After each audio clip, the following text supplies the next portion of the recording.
नमस्कार दोस्तों, लखनऊ यूनिवर्सिटी में राम मनोहर लोहिया जी की मूर्ति को खंडित कर दिया गया था। ऐसा अखबारों के माध्यम से पता चला। हम लखनऊ यूनिवर्सिटी के छात्रों से जानना चाहेंगे कि ये क्यों हुआ, आखिर कौन लोग थे इसके पीछे और क्या पूरी घटना हुई, क्या कहना चाहेंगे इसके? मैं यही कहना चाहूंगा कि जो लोहिया जी की प्रतिमा तोड़ी गई है, ऐसा तो पहले कभी नहीं हुआ, मगर आज जो भविष्य में मनुवादी सोच के लोग हैं वो ये काम कर रहे हैं।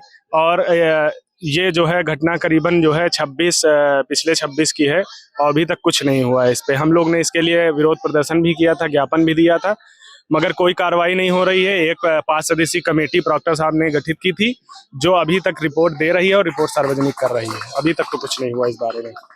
और यही कहना चाहूँगा कि आप दलित, पिछड़े और गरीबों के मसीहा को तोड़ रहे हैं, उनकी आवाज़ दबाना चाह रहे हैं, तो ये नहीं हो पाएगा। हम लोग संगठित हो गए हैं और 24 में आपको जो है दिल्ली की गद्दी से गिरा के और जो है देश में और प्रदेश में हर जगह जो है समाजवाद का झंडा लहराएंगे। आखिर कौन लोग हो सकते हैं इसके पीछे जो देश के महान हस्तियों के मूर्तियों को खंडित करके क्या जताना चाहते हैं, क्या साबित करना चाहते हैं? आखिर महान भाव लोग से उनकी क्या बातें हो सकती है, दुश्मनी हो सकती है? आप ये सोचिए कि ये जो हमारे लोहिया जी हैं, ये समाजवाद विचारधारा के थे। समाजवाद के कई आंदोलन, इन्हें बड़े बड़े आंदोलन किए, समाजवाद के नायक माने जाते हैं और इनकी मूर्ति वही तोड़ सकते हैं जो इसके विरोधी हों। आज आप देख रहे हैं लोग संविधान को खत्म करके मनुस्मृति लागू करना चाहते हैं। मनुवादी सोच के लोग हैं, वही ये कर सकते हैं और कोई नहीं कर सकता है। हम लोग ने इसका पुरजोर विरोध किया है कि ये मूर्ति क्यों तोड़ी गई और ऐसा कैसे हुआ। तो प्रॉक्टर साहब ने कहा मैं भी तुम्हारी विचारधारा का हूँ। मैं कह आप कैसे मेरी विचारधारा के हैं जब 1 महीना हो गया अभी तक जांच नहीं हुई है?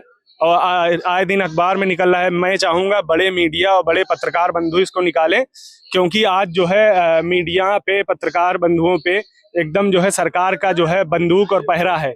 ठीक है, मैं यही कहूँगा लश्कर भी तुम्हारा है, लश्कर भी तुम्हारा है, सरकार भी तुम्हारी है। तुम झूठ को लिख सच कह दो, सरकार भी तुम्हारी है। ठीक है। तो ये जो जैसे देश में चुनाव का भी माहौल है, 24 का चुनाव बहुत करीब हो चुके हैं, तो 24 के चुनाव में हम जानना चाहते हैं कि छात्र लोगों की क्या मंशा, क्या रहेगा आप लोग का मेनू? सरकार का तो रहेगा, आप लोगों की क्या उम्मीदें रहेंगी सरकार से? जो छात्र के हित की बात करेगा, छात्रों की छात्रवृत्ति की बात करेगा, जो छात्रों के लिए नौकरियां निकालेगा, रोजगार देगा, शिक्षा की बात करेगा, मैं उसी की बात करूँ, मैं उसी को वोट दूंगा। छात्र तो यही चाहेगा ना कि उनको जो है जॉब मिले, उनको अच्छी शिक्षा मिले। ठीक है। और मैं जनता की बात करूंगा तो उनको क्या चाहिए? बिजली पानी चाहिए। ठीक है, मुफ्त बिजली पानी मिले, स्वास्थ्य, शिक्षा, चिकित्सा सब कुछ मिले, और क्या चाहिए हमें? बीते कुछ सालों से प्रधानमंत्री जी को देखा गया कि वो छात्रों से अपना लगाव जाहिर कर रहे हैं, मन की बात कर रहे हैं, एग्जाम पे टिप्स दे रहे हैं। तो मोदी जी ये बताइए कि 9 साल में या 10 साल कार्यकाल होने वाला है, तो बताइए छात्रों के लिए मोदी जी ने कितना काम किया है? छात्रों के लिए मोदी जी ने काम नहीं किया है, छात्रों का मोदी जी ने काम कर दिया है। काम ये कर दिया है कि अभी BHU IIT में एक घटना हुई थी जिसमें 3 बीजेपी IT सेल के लोग जो है उसमें जो है अपराधी हैं। ठीक है, तो ये बताइए मोदी जी ने एक शब्द नहीं बोला। अभी मणिपुर की इतनी बड़ी घटना हुई, मणिपुर में 70 दिन तक मणिपुर जलता रहा। ठीक है, वहाँ के महिलाओं को, जो वहाँ 2 समुदाय हैं, कुर्की और मैथई समाज, ठीक है, वहाँ पे जो है ऐसा वो कर दिया, जो मैथई समाज और कुर्की समाज में लड़ाई लगवा दी। फिर उसके बाद उनके घर जला रहे थे वो एक दूसरे के। ठीक है, उसके बाद उनकी महिलाओं को जो है रोड पे नंगा दौड़ाया गया। उसमें हम लोग ने आंदोलन किया। जब मोदी का पुतला फूका लखनऊ विश्वविद्यालय गेट नंबर 1 पे, तो हमको जेल भेज दिया जाता है। ये कैसा न्याय है? तो ये तो सरसर अन्याय है ना। ये न्याय तो मैं नहीं कह सकता कि आप अगर हक की बात करें, और जो है लोकतंत्र का यही तो उदाहरण है अच्छे लोकतंत्र का, कि लोग आंदोलन करके अपनी बात कह सकें। आंदोलन करने वाले को जेल भेज दिया जाएगा। तो जो ये सरकार दावा करती है कि जो 70-75 वर्षों में नहीं हुआ, मोदी जी के 10 साल में हुआ है और देश विश्व गुरु बना, इसके बारे में आपका क्या ख्याल है? 70-75 सालों में जो नहीं हुआ वो 10 साल में हुआ है। रेल बिक गई, ठीक है, रेल बिक गई, हवाई अड्डे बिक गए, विश्वविद्यालय का निजीकरण हो रहा है। और मोदी जी क्या करेंगे? मोदी जी ने वो किया है कि जो है जब हमारे एक कांग्रेस के सांसद हैं, वो कहते हैं कि जो है हमने ये बनाया, तो खड़गे उनके राष्ट्रीय अध्यक्ष खड़गे साहब कहते हैं कि ये कुछ मत बताना, नहीं तो ये जो बताओगे वो सब बेच देंगे। तो ये बेचने वाले जो है लोग हैं, और ये बनाने वाले लोग नहीं है। आप सोच रहे हैं ये बेच डालेंगे जो इनके हाथ में लगेगा। और तो कुछ लोगों से बातचीत कर लेते हैं। मतलब देश में चुनाव को लेकर के आप क्या सोच रहे हैं? देखिए, चुनाव के लिए क्या सोच रहे हैं, ये सबसे पहले युवाओं से बात करनी पड़ेगी, छात्रों से बात करनी पड़ेगी। मैं भी उनमें से एक हूँ, मैं छात्र हूँ लखनऊ विश्वविद्यालय का। सबसे पहले तो मैं आपको बताना चाहूँगा कि आज जिस तरीके से भारत के युवाओं की जो नींव गढ़ी जा रही है, वो बहुत ही ज़्यादा निंदनीय और एक सोचनीय विषय है कि जिस तरीके से जो भारतीय छात्र हैं, और छात्र जब विश्वविद्यालय आता है तो वो एक ऐसी सोच रख के आता है कि मैं विश्वविद्यालय में जाऊंगा तो कुछ नया सीख पाऊंगा, कुछ इस देश के लिए, संस्कृति के लिए, भारतीय सभ्यता की बातें कर पाऊंगा। लेकिन आजकल विश्वविद्यालय में क्या हो रहा है कि वहाँ पर शाखाएं लगाई जा रही हैं, जो कि शाखाओं में क्या होता है, बच्चे का ब्रेन वॉश किया जाता है। और जब बच्चे का एक तरफा ब्रेन वॉश कर दिया जाता है, उसमें कभी संविधान की बात नहीं की जाती है, वहाँ B.R. अम्बेडकर की बात नहीं की जाती है, भारतीय संस्कृति की बात नहीं की जाती है, एक तरफा एक धर्म से दूसरे धर्म को ठेस पहुंचाने की बात आप की कहना जाती चाह रहे हैं कि जो बाहर का प्रोपेगेंडा, नफरती जो एजेंडा है, वो क्या यूनिवर्सिटियों तक भी प्रवेश कर चुका है? बिल्कुल कर चुका है। अभी आपने देखा कि डॉक्टर राम मनोहर लोहिया जी की प्रतिमा को जो है क्षति पहुंचाई गई, तो ये सिर्फ प्रतिमा को क्षति नहीं पहुंचाई गई, ये उनकी जो विचार हैं समाजवादी, जो समाजवादी उनके विचार हैं, उनको क्षति पहुंचाई गई। वो चाहते हैं कि मतलब समाजवादी जो विचारधारा है, जो शोषित, वंचित, दलित, पिछड़े, हर वो व्यक्ति जो मजदूर है, किसान है, उनकी आवाज को लेके चलने वाला एक ऐसी विचारधारा जिसका नाम है समाजवाद। और समाजवाद मूर्ति को खंडित नहीं किया गया, वो पूरी समाजवाद विचारधारा को उन्होंने खंडित किया।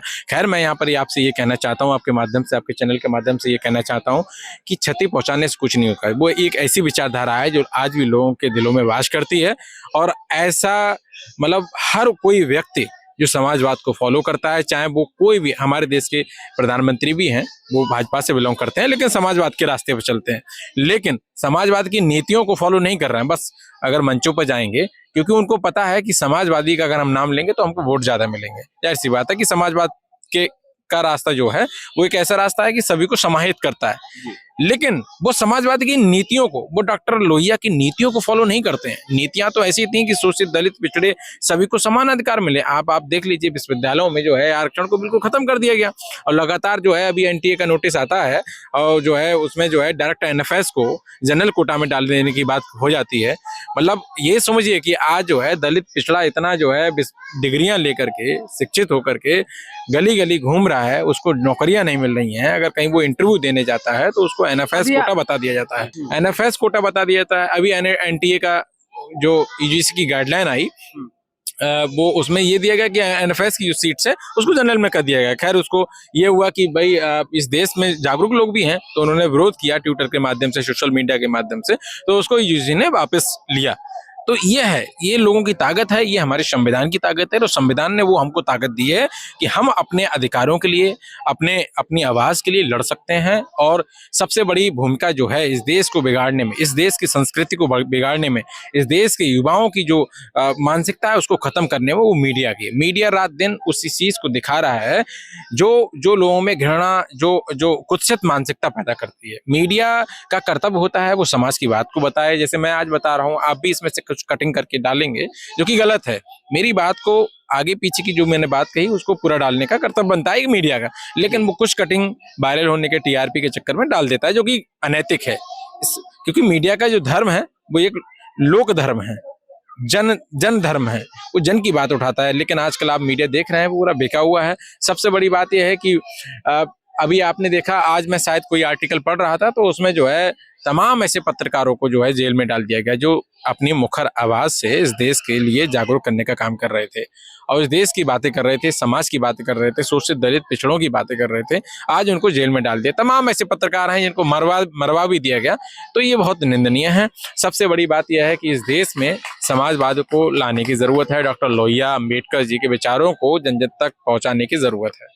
लेकिन क्या लगता है आपको, लोकसभा चुनाव सर पे है मान लीजिए, और जिस तरह अखिलेश यादव पीडीए प्लान लेकर चले हैं, तो ये पीडीए प्लान उत्तर प्रदेश की राजनीति में कितना सक्सेस होगा, आप क्या मानते हैं? नहीं, बिल्कुल सक्सेस होगा, लेकिन अब देखिए जैसे वो कह रहे हैं, उन्होंने अभी 2024 को लेकर के जो 22 तारीख का जो उन्होंने प्लान रखा राम जन्मभूमि का प्राण प्रतिष्ठा का, लेकिन मुझे नहीं लगता कि जो है दलित पिछड़ा उनको वोट करेगा। बिल्कुल निश्चित रूप से वो समाजवाद के लिए, समाजवादी पार्टी के लिए, या वो ऐसी पार्टी के लिए वोट करेगा जो उसके हकों की बात करती है। दूसरी बात यही नहीं है कि सिर्फ भाषणों से काम चलेगा, जमीनी स्तर पे भारतीय जनता पार्टी ने आरक्षण के लिए बिल्कुल खत्म कर दिया। आप किसी भी विभाग में चले जाइए, आरक्षण कहीं से भी कहीं नहीं है।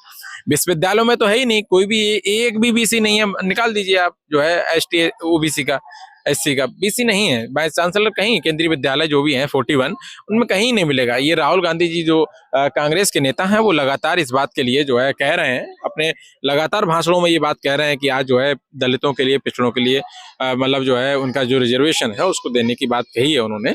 और मुझे लगता है कि ऐसा नहीं है कि संविधान से ये देश चलता है, किसी धर्म से ये देश नहीं चलता, किसी धार्मिक ग्रंथ से ये देश नहीं चलता। लोग बनाने का प्रयास कर रहे हैं, वो मनुस्मृति को बार बार लागू करने का काम कर रहे हैं, लेकिन लोगों को ये समझना होगा कि मनुस्मृति एक ऐसा ग्रंथ जो लोगों में दुर्भावना पैदा करता हो, लोगों में घृणा पैदा करता हो, तमाम उसके ऐसे तमाम देख लीजिए मनुस्मृति को उठा करके, जिसने जो है लोगों को जातियों में बांटा, धर्म में बांटा और वर्ग भेद में बांटा, जो कि बहुत ज्यादा अनैतिक है, इस समाज के लिए जो है ठीक नहीं है। तो हमारा संविधान हमको ये इजाजत देता है, ये हमको जो है अधिकार देता है कि वो सबको समाहित करे, एकजुट लेके चले, और उसी के लिए हम काम कर रहे हैं। ठीक, धन्यवाद।